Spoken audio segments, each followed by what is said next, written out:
ಇನ್ನು ಸಿದ್ದರಾಮಯ್ಯನವರ ಆಪ್ತರು ಮಾತಾಡ್ತಾ ಇದ್ದಂಥ ಮಾತುಗಳಿಗೆ ಕಡಿವಾಣ ಹಾಕೋದಕ್ಕೆ ಹೈಕಮಾಂಡ್ಗೆ ಆಗಲ್ವಾ ಅನ್ನೋ ಪ್ರಶ್ನೆಗಳನ್ನು ಸತತವಾಗಿ ನಿನ್ನೆ ಎಲ್ಲ ಕೇಳ್ತಾ ಇದ್ವಿ. ಈಗ ಫೈನಲಿ ಸಿದ್ದರಾಮಯ್ಯನವರ ಆಪ್ತರ ವಿರುದ್ಧ ಖರ್ಗೆ ಮತ್ತೆ ಚಾಟಿ ಬೀಸಿದ್ದಾರೆ. ಬಹಿರಂಗ ಹೇಳಿಕೆ ಕೊಡಬೇಡಿ ಅಂತ KN ರಾಜಣ್ಣಗೆ ತಾಕೀತು ಮಾಡಿದ್ದಾರೆ. ಕೆಪಿಸಿಸಿ ಅಧ್ಯಕ್ಷರ ಬದಲಾವಣೆ ಬಗ್ಗೆ ಯಾರೂ ಮಾತನಾಡಬೇಡಿ, ಸೂಕ್ತ ಸಮಯದಲ್ಲಿ ಹೈಕಮಾಂಡ್ ಏನ್ ಮಾಡಬೇಕು ಆ ನಿರ್ಧಾರಗಳನ್ನು ಮಾಡುತ್ತೆ ಅಂತ KN ರಾಜಣ್ಣಗೆ ಮಲ್ಲಿಕಾರ್ಜುನ ಖರ್ಗೆ ಖಡಕ್ ವಾರ್ನಿಂಗ್ ಕೊಟ್ಟಿದ್ದಾರೆ. ಅಧ್ಯಕ್ಷರ ಬದಲಾವಣೆ ಬಗ್ಗೆ ಗೊಂದಲ ಸೃಷ್ಟಿ ಮಾಡಬೇಡಿ ಅನ್ನುವ ಎಚ್ಚರಿಕೆಯನ್ನು ಕೊಟ್ಟಿದ್ದಾರೆ. ಡಿಕೆಶಿಯಿಂದ AICC ಹೆಸರು ದುರ್ಬಳಕೆ ಆಗ್ತದೆ ಅಂತ KN ರಾಜಣ್ಣ ಬಹಿರಂಗವಾಗಿ ಮಾಧ್ಯಮಗಳ ಮುಂದೆ ಮಾತಾಡಿದ್ರು. DK ಶಿವಕುಮಾರ್ ವಿರುದ್ಧ ಸೆಡ್ ಹೊಡೆದಿದ್ರು KN ರಾಜಣ್ಣ.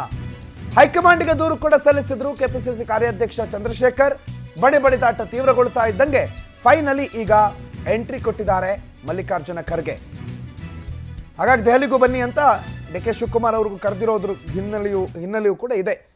ಈ ವಿಚಾರಗಳು ಸೇರಿದಂತೆ ದೆಹಲಿಗೆ ಬನ್ನಿ ಅಂತ ಚರ್ಚೆಗೆ ಕರೆದಿದ್ದಾರೆ. ಬಟ್ ಫೈನಲಿ ಮಲ್ಲಿಕಾರ್ಜುನ ಖರ್ಗೆ ಈ ಯಾವುದೇ ಬಣ ಬಡಿದಾಟ ಅಥವಾ ನಾವು ಬಣ ಬಡಿದಾಟ ಅಂತ ಹೇಳ್ತೀವಿ, ಅವರು ಕೆಪಿಸಿಸಿ ಅಧ್ಯಕ್ಷರ ವಿಚಾರದಲ್ಲಿ ಬದಲಾವಣೆ ಆಗಬೇಕು ಅಂತ ಏನು ಕೇಳ್ತಿದ್ದಾರೆ. ಅದು ಮಾಡೋಣ, ಅದನ್ನು ಹೈಕಮಾಂಡ್ ಮಾಡುತ್ತೆ. ನೀವು ಬಹಿರಂಗವಾಗಿ ನಿಂತ್ಕೊಂಡು ಹಾದಿ ಬೀದಿಯಲ್ಲಿ ಚರ್ಚೆ ಮಾಡಿದ್ರೆ ಬದಲಾವಣೆ ಆಗಲ್ಲ ಅನ್ನೋ ರೀತಿಯಲ್ಲಿ ಮಾತಾಡಿದ್ದಾರೆ.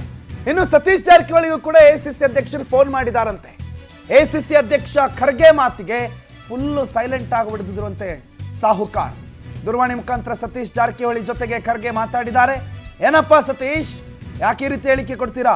ನೀನು ಪಕ್ಷಕ್ಕೆ ನಿಯತ್ತಾಗಿರೋ ಮನುಷ್ಯ, ನಾನು ನಿನ್ನನ್ನು ಮೊದಲಿಂದಲೂ ನೋಡ್ತಾ ಇದ್ದೀನಿ. ನಿಮ್ಮಿಬ್ಬರ ಸಿದ್ಧಾಂತ ಧ್ಯೇಯ ಒಂದೇ ಆಗಿದೆ. ಪಕ್ಷಕ್ಕೆ ನಿಮ್ಮ ಕೊಡುಗೆ ಏನು ಅಂತ ನಮಗೆಲ್ಲ ಗೊತ್ತಿದೆ. ಆದರೆ ಕೆಲ ಹೇಳಿಕೆಗಳು ಪಕ್ಷದಲ್ಲಿ ಗೊಂದಲವನ್ನು ಉಂಟು ಮಾಡ್ತಿವೆ. ನಿಮಗೆ ಸಿಗುತ್ತೆ, ನಿಮಗೆ ಸಿಗಬೇಕಾಗಿರುವ ಸ್ಥಾನಮಾನಗಳು ಖಂಡಿತ ನಿಮಗೆ ಸಿಕ್ಕೇ ಸಿಗುತ್ತೆ, ಮುಂದೊಂದು ದಿನ ಅದು ಸಿಗುತ್ತೆ. ಆದರೆ ಇಂಥ ಹೇಳಿಕೆಗಳನ್ನು ನೀವು ಕೊಡಬೇಡಿ ಅಂತ ಖರ್ಗೆ ಕಿವಿ ಮಾತು ಹೇಳಿದ್ದಾರೆ. KN ರಾಜಣ್ಣ ಅವರಿಗೆ ಚಾಟಿ ಬೀಸಿದ್ರೆ ಸತೀಶ್ ಜಾರಕಿಹೊಳಿ ಅವರಿಗೆ ಸ್ವಲ್ಪ ಅರ್ಥ ಆಗೋ ಭಾಷೆಯಲ್ಲ. ನೀವು ಚೆನ್ನಾಗಿ ಕೆಲಸ ಮಾಡ್ತೀರಿ, ನೀವು ಪಕ್ಷದ ಕಟ್ಟಾಳು, ಪಕ್ಷದ ಸಿದ್ಧಾಂತ ನಿಷ್ಠೆಯನ್ನು ಮೈಗೂಡಿಸ್ಕೊಂಡಿರುವಂಥ ವ್ಯಕ್ತಿ, ನಿಮಗೆ ಉನ್ನತ ಸ್ಥಾನ ಸಿಗುತ್ತೆ. ನೀವು ಯಾಕೆ ಈಗ ಲೂಸ್ ಟಾಕ್ ಮಾಡಿ ಸುಮ್ಮನೆ ಬೇರೆಯವ್ರ ಕಣ್ಣಲ್ಲಿ ಬೇರೆ ರೀತಿಯಲ್ಲಿ ಕಾಣಿಸ್ಕೋತೀರಿ? ನಿಮಗೆ ನಿಮ್ಮ ಸ್ಥಾನ ಯಾವ್ದು ಸಿಗಬೇಕು ಅದು ಸಿಗುತ್ತೆ. ಸುಮ್ಮನೆ ಇಂಥ ಹೇಳಿಕೆಗಳನ್ನೆಲ್ಲ ಕೊಡಬೇಡಿ, ಸುಮ್ಮನೆ ಬಹಿರಂಗವಾಗಿ ಗೊಂದಲಗಳನ್ನು ಸೃಷ್ಟಿ ಮಾಡುವಂಥ ಯಾವುದೇ ಮಾತುಗಳು ಬೇಡ ಅಂತ ಸತೀಶ್ ಜಾರಕಿಹೊಳಿ ಅವರಿಗೆ ಮತ್ತು KN ರಾಜಣ್ಣ ಅವ್ರಿಗಂತೂ ಭಾಳ ಸ್ಪಷ್ಟವಾಗಿ ಅಟ್ ಎನಿ ಕಾಸ್ಟ್ AICC ಅಧ್ಯಕ್ಷರ ಬದಲಾವಣೆ ಬಗ್ಗೆ ಚರ್ಚೆ ಮಾಡೋ ಹಾಗಿಲ್ಲ. ಮಾಡೋದು ಬಿಡೋದು ಹೈಕಮಾಂಡ್ ಬಿಟ್ಟಿದ್ದು, ನಾವು ಮಾಡಬೇಕಾ ಬಿಡಬೇಕಾ ನಾವು ನೋಡ್ಕೋತೀವಿ ಅನ್ನೋ ರೀತಿಯಲ್ಲಿ ಮಾತಾಡಿದಾರಂತೆ. ಆನಂದ್ ಈ ಬಗ್ಗೆ ಹೆಚ್ಚಿನ ಮಾಹಿತಿ ಕೊಡ್ತಾರೆ, ನೇರ ಸಂಪರ್ಕದಲ್ಲಿ ಜಾಯ್ನ್ ಆಗಿದ್ದಾರೆ. ಆನಂದ್, ಒಂದು ಕಡೆ ನಾವು ಮೊನ್ನೆಯಿಂದಲೂ ಕೇಳ್ತಾ ಇದ್ದಂಥ ಒಂದು ಪ್ರಶ್ನೆ, ಹೈಕಮಾಂಡ್ ಯಾವಾಗ ಎಂಟ್ರಿ ಕೊಡುತ್ತೆ, ಹೈಕಮಾಂಡ್ ಯಾವಾಗ ಬಂದು ಇವ್ರು ಬಾಯಿ ಮುಚ್ಚಿಸುತ್ತೆ ಅಂತ. ಫೈನಲಿ ಮಲ್ಲಿಕಾರ್ಜುನ ಖರ್ಗೆ ಅವರ ಎಂಟ್ರಿ ಆಗಿದೆ. ಬಟ್ ಯಾವ ರೀತಿ ಎಂಟ್ರಿ ಇದು? ಖಡಕ್ಕಾಗಿ ಎಂಟ್ರಿ ಕೊಟ್ಟಿದ್ದಾರಾ, ಅಲ್ಲ ಇನ್ನೂ ಕೂಡ ಎಲ್ಲರನ್ನ ಸಂಭಾಳಿಸ್ಕೊಂಡು ಹೋಗೋ ರೀತಿಯಲ್ಲೇ ಮಾತಾಡ್ತಿದ್ದಾರಾ? ಏನು ನಡೀತಿದೆ ಕಾಂಗ್ರೆಸ್ಸಲ್ಲಿ? ಪ್ರಣತ್, ಪ್ರಮುಖವಾಗಿ ಕೆಪಿಸಿಸಿ ಅಧ್ಯಕ್ಷರ ಬದಲಾವಣೆ ವಿಚಾರವನ್ನೇ ಮುಂದಿಟ್ಕೊಂಡು ಸಿಎಂ ಆಪ್ತ ಬಳಗದಲ್ಲಿರ್ತಕ್ಕಂಥ KN ರಾಜಣ್ಣ, ಪರಮೇಶ್ವರ್, ಈ ಕಡೆ ಸತೀಶ್ ಜಾರಕಿಹೊಳಿ, ಮಹದೇವಪ್ಪ ಸೇರಿದಂತೆ ಹಲವಾರು ನಾಯಕರು DK ಶಿವಕುಮಾರ್ ಅವರನ್ನ ಟಾರ್ಗೆಟ್ ಮಾಡಿಕೊಂಡು ಮಾತನಾಡ್ತಾ ಇದ್ರು. ಜೊತೆಗೆ DK ಶಿವಕುಮಾರ್ ಅವರು ಕೂಡ ಒಂದು ಮಾತನ್ನ ಹೇಳಿದ್ರು, ಸಿದ್ದರಾಮಯ್ಯನವರ ಹೆಸರನ್ನ ದುರ್ಬಳಕೆ ಮಾಡ್ಕೊಳ್ಳೋದನ್ನ ಬಿಡಬೇಕು ಅನ್ನೋ ಒಂದು ಮಾತನ್ನ ಹೇಳಿದ್ರು. ಆ ಒಂದು ಮಾತಿಗೆ KN ರಾಜಣ್ಣ ಅವರು ಕೆಂಡಾಮಂಡಲರಾಗಿ DK ಶಿವಕುಮಾರ್ ವಿರುದ್ಧ ಸೆಡ್ಡನ್ನ ಹೊಡಿತಕ್ಕಂಥ ಒಂದು ಕೆಲಸವನ್ನು ಕೂಡ ಮಾಡಿದ್ರು. ಪ್ರಮುಖವಾಗಿ AICCಯನ್ನ ದುರ್ಬಳಕೆ ಮಾಡ್ಕೊಳ್ಳೋದನ್ನ DK ಶಿವಕುಮಾರ್ ಅವರು ಮೊದಲು ಬಿಡಬೇಕು. ಇದು ನಾನು ಆರೋಪ ಮಾಡ್ತಿಲ್ಲ, ವಾಸ್ತವ ಇರೋದೇ ಇದು. ಪ್ರತಿಯೊಂದಕ್ಕೂ ಕೂಡ AICC ಮೇಲೆ ಇವರು ಬೆಟ್ಟನ ತೋರಿಸ್ತಾರೆ. ಪ್ರತಿಯೊಂದಕ್ಕೂ ಸಣ್ಣ ಪುಟ್ಟ ವಿಚಾರಕ್ಕೆಲ್ಲ AICC ನಾಯಕರು ಡೈರೆಕ್ಷನ್ ಕೊಡೋದಕ್ಕೆ ಆಗುತ್ತಾ ಅನ್ನೋದು ಮಾತನ್ನು ಹೇಳಿದ್ರು. ಆ ಮೂಲಕ ನೇರವಾಗಿ AICC ಅಧ್ಯಕ್ಷರ ವಿರುದ್ಧವೂ ಕೂಡ KN ರಾಜಣ್ಣ ಅವರು ಮಾತನಾಡಿದ್ರು. ಈ ಎಲ್ಲ ಒಂದು ವಿಚಾರಗಳ ಬಗ್ಗೆ KPCC ಕಾರ್ಯಾಧ್ಯಕ್ಷ GC ಚಂದ್ರಶೇಖರ್ ಅವರು ಕೂಡ ಹೈಕಮಾಂಡ್ಗೆ ಸಂಪೂರ್ಣವಾದಂತಹ ಒಂದು ವರದಿಯನ್ನ ಕೊಟ್ಟು ಕಂಪ್ಲೇಂಟ್ ಅನ್ನು ಕೂಡ ಮಾಡಿದ್ರು. ಅದಾದ ಬೆನ್ನಲ್ಲೇ ಈಗ ಖರ್ಗೆ ಅವರು ಅಲರ್ಟ್ ಆಗಿ ಮತ್ತೆ ಸಿಎಂ ಸಿದ್ದರಾಮಯ್ಯನವರ ಆಪ್ತ ಬಳಗದಲ್ಲಿರ್ತಕ್ಕಂಥ KN ರಾಜಣ್ಣ ವಿರುದ್ಧ ಚಾಟಿ ಬೀಸತಕ್ಕಂಥ ಒಂದು ಕೆಲಸವನ್ನ ಮಾಡಿದ್ದಾರೆ.